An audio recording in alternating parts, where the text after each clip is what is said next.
নমস্কাৰ বন্ধুসকল, মই প্ৰাঞ্জল হাজৰিকাই P.R.GOAT ফাৰ্মৰ পৰা আজি এটা আকৌ নতুন ভিডিঅ'লৈ আপোনালোকৰ ওচৰলৈ আগবাঢ়িছোঁ। আজি ভিডিঅ'টো এটা বিশেষ টপিকৰ ওপৰত বনোৱা হৈছে। চাওক, আমাৰ ফাৰ্মৰ এজনী ছাগলী গছৰ ডাল পাতখিনি খোৱাৰ পিছত যিখিনি আমি ডালবিলাক একে জেগাত গোটাই থোৱা থাকে, তাতে উঠি পেলাই সিহঁতি ডালবিলাকো কামুৰি খাই থাকে। তো তেনেকুৱাতে এজনী ছাগলীক খোজ মাৰি দিয়াত এই ছাগলীজনীৰ গাখীৰৰ যিটো থন, যিটো অহাৰ বুলি কয়, তাতে অকণমান ঘাঁ লাগিছিলে খোজ খাই পেলাই। তো মই সেইখিনি ঠিক কৰিছিলোঁ দৰৱ দি পেলাই। কিন্তু এই বছৰ মাখিৰ ইমানেই বেছি উৎপাত হৈছে, তাতে মাখিয়ে কণী পাৰি ফুটাই পোক দি দিলে। আজি টপিকটো সেইটোৱে। ধৰক, এজনী ছাগলীৰ গাত যদি মাখিয়ে কণী পাৰি পোক দিয়ে, তেনেহ'লে সেই ছাগলীজনীক খুব সোনকালে, অতি সোনকালে কেনেদৰে আপুনি সুস্থ কৰি উঠাব বা কেনেদৰে আপুনি ছাগলীজনী ভাল কৰিব, সেই সম্পৰ্কতে ভিডিঅ'টো বনাইছোঁ। স্ক্ৰীনত দেখাই পাই আছে, গাখীৰৰ সেই অহাৰখনত এটা ফুটা কৰি দিলে মাখিয়ে। তাৰ ভিতৰত বহুতখিনি পোক ওলাইছে এতিয়া, যিখিনি মাখিৰ পোক বুলি কোৱা হয়। চাওক, মই তাতে এটা মেডিচিন দিছোঁ। মেডিচিনটো মই আপোনালোকক কৈ আছোঁ। মেডিচিন দিয়াৰ পিছত আমাৰ যিটো প্লাৰ্কাৰ বুলি কয়, যিটো চেলাউৰি উঠোৱাৰ ক্ষেত্ৰত ছোৱালীবিলাকে ইউজ কৰে, মহিলাসকলে ইউজ কৰে, তেনেকুৱা এটা প্লাৰ্কাৰ লৈছোঁ। লৈ পেলাই মই পোকবিলাক এটা এটাকৈ বাহিৰলৈ উলিয়াই আছোঁ। যিটো মেডিচিন তাত ভৰাই দিছোঁ, সেই মেডিচিনটো দি দিয়াৰ পিছত ভিতৰত সোমাই থকা পোকবিলাক, ভিতৰত যিখিনি পোক সোমাই থাকে, সেইখিনি ক্ৰমান্বয়ে এটা দুটাকৈ বাহিৰলৈ ওলাই আহি থাকে, ওপৰলৈ ওলাই আহি থাকে। আৰু ওলাই আহি থকা পোকখিনিক মই প্লাৰ্কাৰডালে ধৰি বাহিৰলৈ উলিয়াই দিছোঁ। প্ৰথম কামটো কিন্তু আমাৰ এইটোৱে হ'ব। এজনী ছাগলীক যেতিয়া পোকে আক্ৰমণ কৰে, যেতিয়া মাখিয়ে কণী পাৰি পোক হয়, প্ৰথমতে আমি কাম কৰিব লাগিব, যিটুকুৰা জেগাত ঘাঁ কৰিছে, যিটুকুৰা জেগাত পোক দিছে, সেই পোক দিয়া জেগাখিনি যিমানখিনি পোক সোমাই আছে ভিতৰত, এটাও নথকাকৈ আমি বাহিৰ কৰিব লাগিব। বাহিৰ কৰিবলৈ হ'লে আপুনি যিখিনি নিজে চকুৰে দেখা পাইছে, সেইখিনি প্ৰথম প্লাৰ্কাৰ দি উঠাওক, প্লাৰ্কাৰে বাহিৰলৈ উলিয়াই আনক। তাৰপিছত ভিতৰত যিখিনি মাংসৰ ভিতৰলৈ যিখিনি সোমাই গৈছে পোক, সেইখিনি আপুনি উলিয়াবৰ কাৰণে ইউজ কৰিব লাগিব এটা মেডিচিন। মই কৈ আছোঁ মেডিচিনটোৰ নামটো আপোনালোকক কৈ আছোঁ। সেই মেডিচিনটো সেই ঘাঁ টুকুৰাত লগাই দিয়াৰ পিছত ধৰি ৰাখিব, যাতে 5 মিনিটমান ধৰি ৰখাৰ পিছত ভিতৰৰ যিখিনি পোক থাকিব সোমাই, সেইখিনি এটা কৰি ওলাই আহিব। চাওক, এইটো হৈছে সেই মেডিচিনটো, টাৰ্পিনটাইন অইল।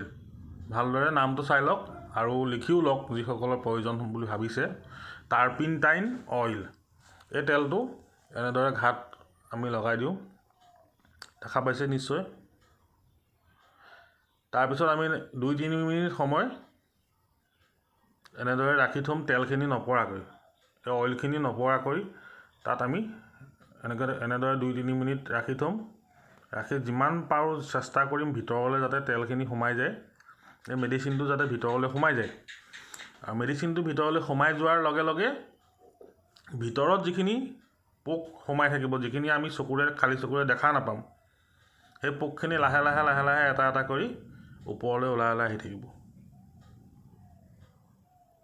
এই পদ্ধতিতে 2-3বাৰমান আপুনি এবাৰ মেডিচিনটো দি যিখিনি পোক পালে সেইখিনি উলিয়ালে। তাৰপিছত এইটো চাওক কেনেদৰে ওলাইছে, দেখিছে নিশ্চয়। 2 নম্বৰ বাৰ আকৌ দিলে মেডিচিনখিনি দি আকৌ যিখিনি পোক ওলালে সেইখিনিক আপুনি বাহিৰ কৰিলে। এনেদৰে 3বাৰমান মেডিচিনটো দি পোকখিনি এটাও নথকাকৈ প্ৰথম উলিয়াই ল'ব লাগিব। অকণমান জটিল, আচলতে জটিল নহয়, কিন্তু অকণমান মানে কিছুমানে ইমানখিনি কৰিবৰ কাৰণে সাহস নকৰে। কিন্তু প্ৰকৃততে এজন ফাৰ্মাৰে যিমানখিনি পাৰে ফাৰ্মৰ কামখিনি নিজেই কৰিব পাৰিলে বেছি ভাল হয়। সেয়েহে মই যিমানখিনিলৈকে পাৰোঁ গোটেই কামখিনি মই নিজেই কৰিবলৈ চেষ্টা কৰোঁ।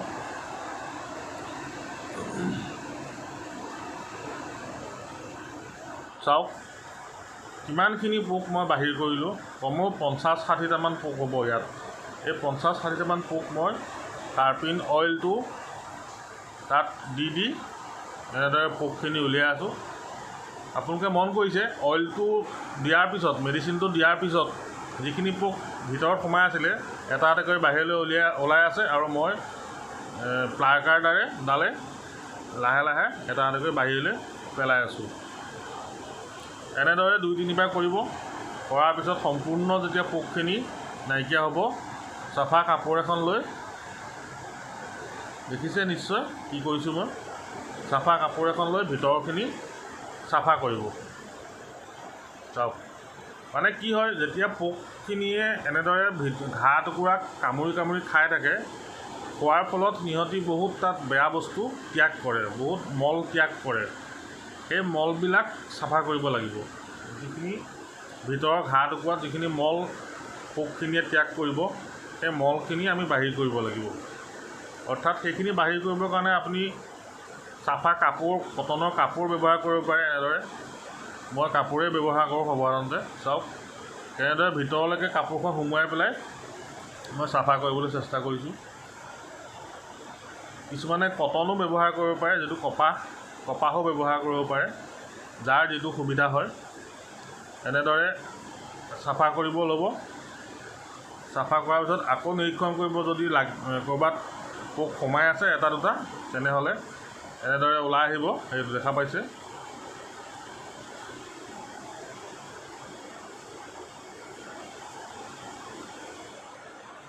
মই প্ৰেক্টিকেলি গোটেই কামটো মই আপোনালোকক দেখাবলৈ চেষ্টা কৰিছোঁ, যিমানখিনি সহজভাৱে বুজি পোৱাকৈ।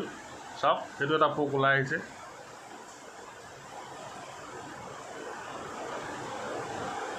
অকণমান সময়ৰ প্ৰয়োজন হ'ব সম্পূৰ্ণ পোকখিনি বাহিৰ কৰিবৰ কাৰণে, কিন্তু সদায় চেষ্টা কৰিব ভিতৰত যাতে এটাও পোক থাকি নাযায়, সিমানখিনিলৈকে আপুনি পোকখিনি উলিওৱাৰ চেষ্টা কৰিব। এই বেমাৰটোৰ প্ৰধান কামটো হৈছে এইটোৱেই, ভিতৰত যাতে এটাও পোক নথকাকৈ প্ৰথমতে আপুনি চাফা কৰিব পাৰে। নহ'লে বাহিৰৰ পৰা দৰৱ বা অন্য কিবা ব্যৱহাৰ কৰিলে যদিহে ভিতৰত পোকখিনি সোমাই থাকে, কামত নাহে। এইটো চাওক এতিয়া মোৰ সম্পূৰ্ণ পোকখিনি চাফা হ'ল। চাফা হোৱাৰ পিছত যিটো হিমেক্স মলমটো দি মই সম্পূৰ্ণ গাঁতটো বন্ধ কৰি দিছোঁ। কিয় বন্ধ কৰি দিছোঁ?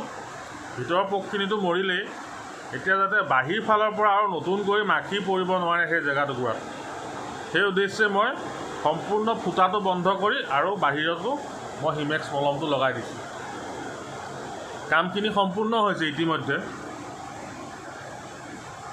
চাওক ছাগলজনী উঠিব পৰা হৈ গ'ল। আৰু এইটো দেখা পাইছে মেগলুডাইন এটা ইনজেকশ্যন।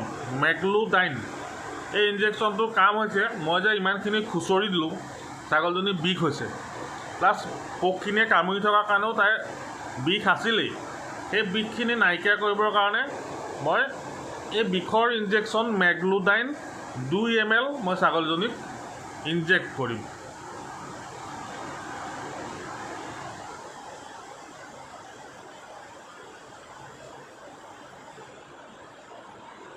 তো কামখিনি সম্পূৰ্ণ হ'ল। আজিলৈ ইমানখিনিয়ে বন্ধু। যদি ভিডিঅ'টো চাই ভাল লাগিছে